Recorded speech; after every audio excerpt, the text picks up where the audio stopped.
Não dá para definir o amor de mãe e filho. E ele nasce exatamente assim, sem definição. Numa tela pequena, escura, com pouca nitidez. Mas para uma mãe, é a videochamada mais importante da sua vida. A live das lives. Uma transmissão ao vivo que não precisa de internet. Só de amor.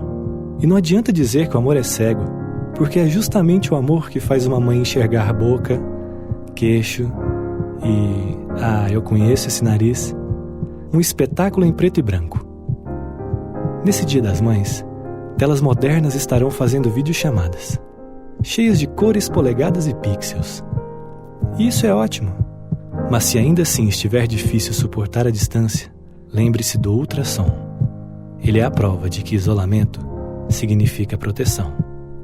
E a espera pelo encontro vale a pena. Feliz Dia das Mães.